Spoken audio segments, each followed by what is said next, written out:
গরম তো প্রচন্ড পরিমাণে পড়ে গেছে, তো গরমের দিনে খাওয়ার মতো স্বাস্থ্যকর হালকা পাতলা একটা মাছের ঝোলের রেসিপি শেয়ার করছি, যেটা গরম ভাতের সাথে থাকলে আর কোনো কিছুরই প্রয়োজন পড়বে না, এতটা টেস্টি হয়। নমস্কার বন্ধুরা, গীতাস রান্না বান্নাতে আপনাদের সবাইকে স্বাগত। আসুন দেখে নেওয়া যাক আমার আজকের এই রেসিপিটা তৈরির জন্য এখানে আমি দেশি কাতলা মাছ নিয়েছি। মাছ বেশ ভালোভাবে ধুয়ে পরিষ্কার করে নেওয়া আছে। এখন মাছ ম্যারিনেট করবার জন্য দিয়ে দিচ্ছি বেশ কিছুটা বা স্বাদ মতো লবণ আর পরিমাণ মতো হলুদ গুঁড়ো। লবণ আর হলুদ গুঁড়ো দিয়ে মাছটাকে বেশ ভালোভাবে ম্যারিনেট করে নেব আর মিনিট 10 এভাবেই রেস্টে রেখে দেবো।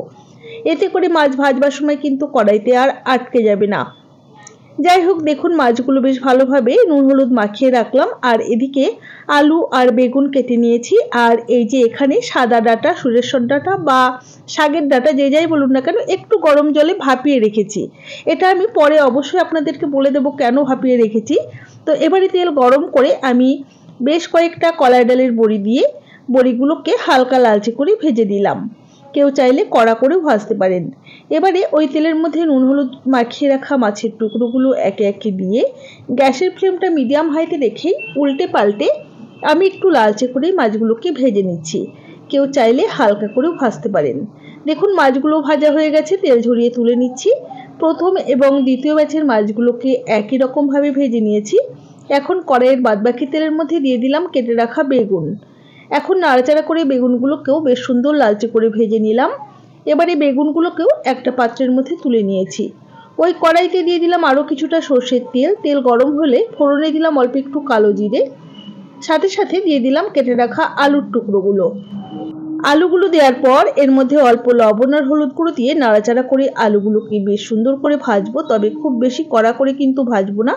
আর গ্যাসের ফ্লেমটা একটু কমিয়ে রেখে ঢাকা দিয়েই ভাজবো। এতে করে আলুগুলো বেশ সুন্দর ভাজা হওয়ার সাথে সাথে অনেকটা নরমও হয়ে যাবে। দেখুন আলুগুলো বেশ সুন্দর হালকা লালচে করে ভাজা হয়ে গেছে, অনেকটা নরমও হয়ে গেছে।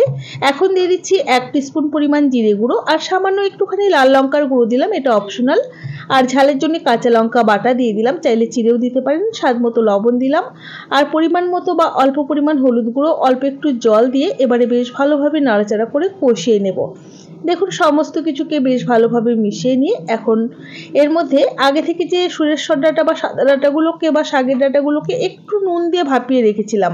এই শাকের ডাঁটা বা সাদা ডাঁটাটায় একটু ভাপিয়ে নিলে না এই রঙটা খুব ভালো হয় আর খেতেও কিন্তু বেশ সুস্বাদু হয়। তো একটু নাড়াচাড়া করে নিয়ে ঢাকা দিয়ে মোটামুটি ওই মিনিট 5 কষিয়ে নিলাম। তো ডাঁটাগুলো অনেকটা নরম হয়ে গেছে আর মশলাটা বেশ সুন্দর কষিয়ে নেওয়া হয়ে গেছে আলু আর ডাঁটার সাথে। এবারে আমি দিয়ে দেবো পরিমাণ মতো গরম জল। আপনারা যতটা ঝোল রাখতে চাইছেন সেই বুঝেই কিন্তু জলের ব্যবহার করবেন। আমি ঝোলটা একটু পাতলা ঝোলই বানাবো, সেই বুঝেই কিন্তু অনেকটা পরিমাণে জল দিয়েছি।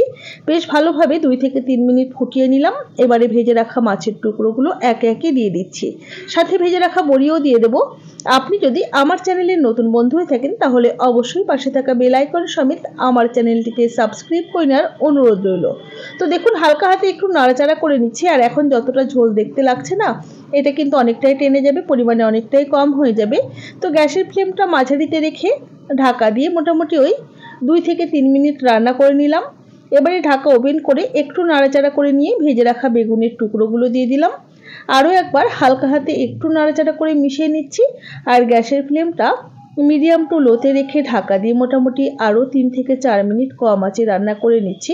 দেখুন ঢাকাটাকে এবার ওপেন করে নিলাম। তৈরি হয়ে গেল আমাদের দারুণ সুস্বাদু গরমের দিনের অত্যন্ত সুস্বাদু এবং স্বাস্থ্যকর হালকা পাতলা আলু, বড়ি, বেগুন আর ডাঁটা দিয়ে মাছের ঝোল।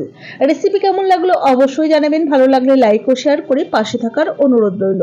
তাহলে আজ এই পর্যন্তই। সকলে ভালো থাকবেন, সুস্থ থাকবেন। হাজির হয়ে যাব নতুন কোনো রেসিপি নিয়ে। ধন্যবাদ।